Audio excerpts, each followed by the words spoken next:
स्वागत है दोस्तों हमारे चैनल में जिसका नाम है फाइनल डिकोड। आज मैं आप लोगों के सामने एक ऐसा दर्दनाक पर्सन के बारे में बताने जा रहा हूँ, ऐसा खूंखार लेडी के बारे में बताने जा रहा हूँ जिसके बारे में सुन के आपका रोंगटा खड़ा हो जाएगा, जिसे इतिहासकार जिसे लेडी हाइना भी कहते हैं, कुछ इतिहासकार इसे ब्यूटीफुल बीस्ट भी कहते हैं। तो आखिर ये कौन है, इसका इतना खूबसूरत नाम कैसे करके पड़ा, आखिर इससे क्यों ब्यूटीफुल बीस्ट कहा जाता था और लेडी हाइना इसे क्यों कहा जाता था, आज हम लोग इसके बारे में जानेंगे। तो आज मेरा टॉपिक रहेगा इर्मा ग्रेस के ऊपर। इर्मा ग्रेस एक नाजी ऑफिसर थी, इसने कितना बर्बरता किया उसके बारे में आज मेरा डिस्कशन का टॉपिक रहेगा और मैं बताऊंगा कि किस तरीका से इसने लोगों को मौत के घाट उतारा और इससे रिलेटेड बहुत सारा फेक बात भी लोग बढ़ा चढ़ा कर बताते हैं, तो वो सब आज हम लोग जानेंगे। तो ज्यादातर हम लोग कभी भी अगर मान ली क्रूर लीडर बोलिए, क्रूर शासक बोलिए या क्रूर जनरल्स बोलिए, हम लोग का कोई भी अगर क्रूर इंसान के बारे में अगर हम लोग को बोला जाए तो हम लोग को क्या सामने क्या आएगा, कोई मेल कोई मर्द नजर आएगा। लेकिन ऐसा क्रूर औरत भी होती है जिसके सामने मर्द भी फेल हो जाती है। तो ऐसे ही एक लेडी है जिसका नाम है इर्मा ग्रेस, जिसने क्रूरता का हद पार कर दिया था। तो इर्मा ग्रेस का जन्म होता है 7 अक्टूबर 1923 में बेर्टा और अल्फ्रेड ग्रेस के घर में। लेकिन इसका बचपन कुछ अच्छा गुजरता नहीं है। इसका बचपन में इसका जो फादर होता है, इसका फादर एकदम एक अच्छा हस्बैंड और एक अच्छा फादर नहीं होता। ये अपना वाइफ को हमेशा टॉर्चर करता है, मारता है, अपने बच्चों को गाली देता है। तो एक दिन इसकी माता जो होती है घर में रोजाना का झगड़ा, रोजाना का मारपीट से तंग आकर क्या करती है, हाइड्रोक्लोरिक एसिड पीकर सुसाइड कर लेती है। जब इर्मा ग्रेस के ऊपर जब इंग्लैंड में केस चल रहा था, ट्रायल चल रहा था, तो उसकी एक बहन थी हेलेना। तो जब उसके ऊपर इल्जाम लग रहा था कि इर्मा ग्रेस ऐसा नहीं कि ये बचपन में इसका साथ अच्छा हुआ नहीं, इसी के लिए इतना खूंखार और क्रूर बन गई, ऐसा नहीं है कि बचपन में स्कूल में पढ़ती थी तभी से ये लोगों को मारती थी, पिटती थी, तो इसका नेचर हमेशा ही से ऐसा था। जब ये सब इल्जाम उसके ऊपर लग रहा था कि बचपन में इसे स्कूल से निकाल दिया गया था 14 साल की उम्र में, तो लोग बोल रहे थे कि ये इतना बदमाश थी, स्कूल में ये हमेशा मारपीट किया करती थी, तो 14 साल की उम्र में ही इसे स्कूल से निकाल दिया गया। तो उसके बहन जो थी, उसका बहन का नाम था हेलेना, वो बोलती है कि ऐसा कोई बात नहीं है, ये बहुत शरीफ थी, ये स्कूल में किसी से ज्यादा बात नहीं करती थी, लेकिन लोग टीज करते थे कि तुम्हारा माँ मर गई, तुम्हारा घर में तुम्हारा बाप गाली देता है, अच्छा नहीं है, जिसको बोले ना बच्चा लोग को परेशान करता है। तो आप लोग सभी को जानते हैं, स्कूल में जाते हैं, कोई बच्चा जो चुपचाप रहता है या जिसका फैमिली बैकग्राउंड जरा फाइनेंशियली वीक रहता है, लोग क्या करते हैं, उसका मजाक बनाते हैं। तो ऐसे ही बुली किया जाता था इर्मा ग्रेस को स्कूल में। तो जो बच्चा लोग था जो उसे बुली करता था, वो बच्चा लोग को ना निकाल कर इर्मा ग्रेस को ऊपर ही इल्जाम लगा दिया था कि ये बच्चा लोगों से लड़ती है, मारपीट करती है, तो इसे स्कूल से निकाल दो। 14 साल का उम्र में ही ये स्कूल से निकाल दिया जाता है और 13 साल की उम्र में इसका माता जहर पीकर मर गई थी। तो सोचिए 13 साल की उम्र में उसका माँ मर जाती है, 14 साल की उम्र में उसे स्कूल से ही निकाल दिया जाता है।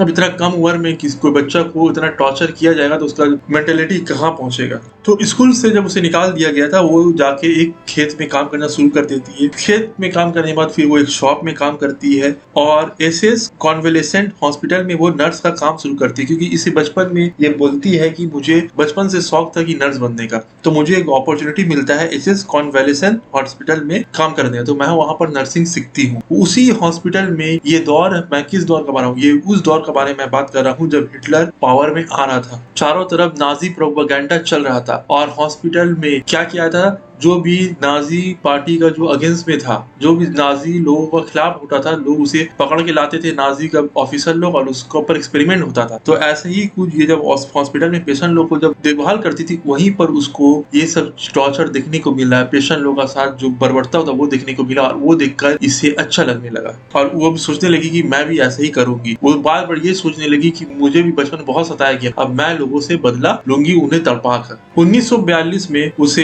एक कैंप था, वुमेन प्रिजनर लोगों का एक कैंप था, बहुत सारा कैंप नाजी जर्मनी लोगों ने बनाया था अलग अलग एरिया में, जहां जहां लोग कैप्चर करते थे। तो रेवेंसबर्ग नाम का भी एक कैंप था, वहां पर जो वुमेन प्रिजनर थी उन लोग का देखभाल करने के लिए, मतलब उन लोग को होता है ना कि जेलर लोग होता है, जो वुमेन्स विंग का जो वुमेन प्रिजनर थी उन लोगों को देखभाल करने की जिम्मेदारी किसको दिया गया, इर्मा ग्रेस को। और वो इतना जल्दी तरक्की की कि 1943 में उसे ट्रांसफर कर दिया गया ऑस्विट्ज कैंप में। और ये ऑस्विट्ज कैंप में जाने का बाद ये उस टाइम में जो सेकेंड हाईएस्ट रैंक होता था किसी भी औरत का, वो सेकेंड हाईएस्ट रैंक तक पहुंच गई थी, यानी कि वो सीनियर एसएस सुपरवाइजर बन चुकी थी। सोचिए, सेकेंड रैंक मुश्किल से उस बार उसका उम्र कितना ही होगा, 19-20 साल। उस उम्र में वो कहाँ पर पहुंच जाती है, सेकेंड हाईएस्ट रैंक जो किसी भी फीमेल को मिल सकता था उस टाइम में, उस ओहदा में मिल चली जाती है और सीनियर एसएस सुपरवाइजर बन जाती है। लेकिन एक इल्जाम लगाते हैं कि ये इसका जितना ऊंचा पहुंची इसमें इसका कोई कमाल नहीं था, इसका खूबसूरती का कमाल था। ये जो नाजी ऑफिसर था उन लोगों के साथ सेक्सुअल रिलेशनशिप रखती थी, इंटिमिनेट करती थी, उन लोगों का दिल बहलाती थी, उन लोगों के साथ सेक्स किया करती थी, तो इसे क्या होता था, प्रमोशन पे प्रमोशन मिलता रहा। तो इसका अंदर कोई ऐसा काबिलियत नहीं था। तो कोई भी ऐसा सन की लड़की जो इतना कम उम्र का लड़की जिसे बचपन से समझ लीजिए कि एक तनाव वाला जिंदगी गुजारा है और वो लड़की का हाथ में अगर इतना पावर आ जाता है तो वो क्या करेगी, सोच लीजिए। तो उसने इस पावर का भरपूर फायदा उठाया। तो जब एक और इसका बात है कि नाजी ऑफिसर बन गई थी, वो कैंप में जब उसको पोस्टिंग मिलने से पहले वो नाजी जर्मनी का जो ड्रेस होता है, एसएस का ड्रेस, एसएस यूनिफॉर्म पहन के वो उसके बाप के पास गई। उसका बाप जो था वो नाजी पार्टी को सपोर्ट नहीं करता था, समझ लीजिए एक ओपोनेंट था। तो उसके बाप अपना बाप के पास जाती है, नाजी जर्मनी का कपड़ा पहन के, एसएस का जो लोग का जो यूनिफॉर्म होता था, एसएस यूनिफॉर्म पहन के जाती है और बोलती है देखो मैं आज नाजी पार्टी का मेंबर बन चुकी हूँ। तो उसका बाप उसे बहुत मारता है और उसे घर से निकाल देता है और बोलता है आज के बाद मैं तुझे नहीं देखूंगा, तू मेरे लिए मर गई है। लेकिन उसे कोई भी तकलीफ नहीं होता, उसका अंदर और गुस्सा आ जाता है। तो ऑस्विच में उसे जिम्मेदारी दिया जाता है 30,000 औरतों का, जो विमेन प्रिजनर होती है उन लोगों को देखभाल करने का, उन लोगों का चार्ज दिया जाता है इर्मा ग्रेस को। जो भी विमेन सर्वाइवर जो ऑस्विच कैंप से बचाई गई थी, उन लोग बताती है कि ये बहुत सनकी टाइप का थी। ये हमेशा एक चाबुक लेकर रखती थी और ये उसका चाबुक में ब्रेडेड वायर, मतलब वायर जो होता है नोकीला वायर लगा हुआ होता था। साथ ही साथ वो एक पिस्टल भी रखती थी अपना पास और एक मोटा और नुकीला बूट भी पहनती थी। उस बूट से भी लोगों को मारा करती थी। मान लीजिए कोई आदमी है, उसे लात मारे गिराती और उसका हाथ के ऊपर चढ़ गई, उसका बॉडी के ऊपर चढ़ गई और उसे जख्मी कर देती थी। तो वो क्या करती, इसका नॉर्मल काम था कि लोगों को वो जो उसका पास जो चाबुक था, विप, उससे वो लोगों को मारा करती थी। और खासकर मैं बता दूं कि इसे प्रेग्नेंट औरत लोग से बहुत नफरत था। ऐसे औरत लोग से नफरत था जिसका जो ब्रेस्ट है वो जो उभरा हुआ होता है, मतलब उसका जिसका ब्रेस्ट का साइज बड़ा होता है, ऐसे औरतों से इसको नफरत था। प्रेग्नेंट औरत लोग से नफरत था, यहाँ तक कि आपका जाकर जो खूबसूरत औरत थी उन लोग से भी उसका बहुत ज्यादा नफरत था। तो जो ऐसा औरत लोग जिसका जो ब्रेस्ट था वो उभरा हुआ होता था, यानी कि ब्रेस्ट का साइज जो बड़ा होता था, वो क्या करती थी, पहले तो उसे चाबुक से उसका ब्रेस्ट में मारती थी। मारने के बाद भी अगर उसे सुकून नहीं मिलता था तो क्या करती थी, उस औरत का ब्रेस्ट कटवा देती थी। सोचिए एक जिंदा औरत का अगर ब्रेस्ट काट दिया जाए तो कैसा लगेगा, और उसे तड़पता हुआ छोड़ देती थी। और अगर ऑपरेशन भी आप मान लीजिए कि अगर मरती नहीं थी तो हॉस्पिटल में ले जाया जाता था ऑपरेशन करने के लिए, वो ऑपरेशन थिएटर में खड़ी रहती थी और बोलती थी कि मैं देखूंगी इसका ऑपरेशन, और बिना एनेस्थेसिया का। बिना एनेस्थेसिया क्या होता है, जो भी मान लिया ऑपरेशन करने से पहले क्या दिया जाता है, एनेस्थेसिया दिया जाता है। एनेस्थेसिया से क्या होता है, आपको दर्द का एहसास नहीं होता है। तो बिना एनेस्थेसिया दिए ऑपरेशन करने को बोलती थी और वो खड़ा होकर ऑपरेशन देखती थी। फिर उसके बाद जो औरत प्रेग्नेंट होती थी, जिसका बच्चा होने का होता था, वो उसे मरवा भी देती थी। और देखिए कोई भी औरत जब प्रेग्नेंट रहती है, जिसका बच्चा जब निकलने का होता है, डिलीवरी का वक्त होता है, तो उसका पाँव को चीर दिया जाता है तो बच्चा आसानी से निकलेगा। ये क्या करती थी, जो प्रेग्नेंट औरत जब उसका बच्चा निकलने का टाइम होता था, डिलीवरी का टाइम होता था, वो क्या करती थी, दोनों पाँव को सटा देती थी और रस्सी से बांध देती थी। सोच सकती है एक डिलीवरी वुमेन जिसका बच्चा होने वाला है, तो वो क्या करती, दोनों पाँव को जोड़ देती थी। सोचिए कि ये बच्चा कैसे बाहर आएगा। इतना तकलीफ दिए और बहुत प्रेग्नेंट औरत ऐसे ही में मर जाती थी, बच्चा भी मर जाता था और वो औरत भी मर जाती थी। और उसके बाद ये फखर से बोलती थी कि मैंने एक तीर से दो निशाना कर दिया, मतलब ये जो औरत हिटलर का दुश्मन थी ये भी मर गई, इसका बच्चा जो बड़ा होकर हिटलर का दुश्मन बनता, मैंने इसे भी मार दिया। तो इतना दर्दनाक ये मौत दिया करती थी। इतना ही नहीं, इसे किसी को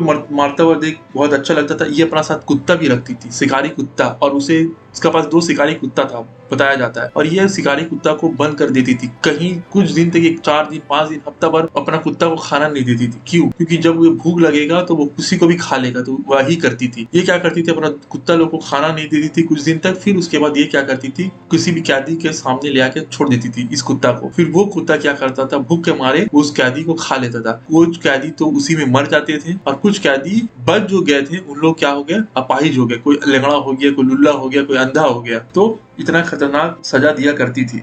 और बताया जाता है इसका सबसे फेमस जो सेक्सुअल रिलेशनशिप रहा था वो रहा था जोसेफ मेंगल। जोसेफ मेंगल से इसका अच्छा सेक्सुअल रिलेशनशिप था, अच्छा अफेयर था। लेकिन ये जो एनिमा ग्रेस थी, बताया जाता है इसे ये लेस्बियन भी थी। इसे एक मर्द इसे सेटिस्फाई नहीं कर सकता था। तो ये क्या करती थी, बहुत जो खूबसूरत औरत होती थी उन लोग को लंगा करती थी, और जो औरत एक औरत के ग्रुप को बोलती थी तुम बाहर में निगरानी दो, और वो अंदर घुसती थी और औरत लोग रेप करती थी लंगा करके। फिर बात जो औरत का साथ ये रेप करती थी, वो औरत को इसे क्या करती थी, गैस चैम्बर में भिजा के मरवा भी देती थी। सोचिए, फिर ये लेस्बियन भी थी और ये 2-3 लड़का लोगों के साथ सेक्स भी किया करती थी। जब ये बात जब बेंगल को पता चला तो वो बोला कि नहीं, मैं ऐसा लड़की के साथ रिलेशनशिप नहीं रखूंगा। तो वो उसके साथ रिलेशनशिप तोड़ देता है। लेकिन उसके पास पावर बहुत हो गया था, और भी जो नाजी पार्टी के जो ऑफिसर थे उनके साथ तो उसका रिलेशनशिप था ही था, तो इसे कभी भी उस पोस्ट से हटाया नहीं गया। तो ये क्या करती थी, किसी से भी सेक्स करती थी, मर्द हो औरत हो किसी से भी। एक बार का बात है कि एक जॉर्जियन मैन था, वो उसका साथ सेक्स करने के लिए राजी नहीं हुआ, बोला मैं तुम्हारे साथ सेक्स नहीं करूंगा। तो वो जॉर्जियन मैन का एक लवर थी, तो वो क्या करती है, उसका लवर को प्रिजन से निकालती है और उसका सामने उसे मारती है, पिटती है। उसके बाद वो जो आदमी जिसने मना किया था कि मैं तुम्हारे साथ सेक्स नहीं करूंगा, उसे गोली मार देती है। सोचिए, जेल से निकालती है उसका लवर को, यानी कि जिससे वो प्यार करता है, बाल घसीटते हुए और मारती है कोड़ा से। और फिर उसके बाद वो जो आदमी होता है उसे भी गोली मार देती है।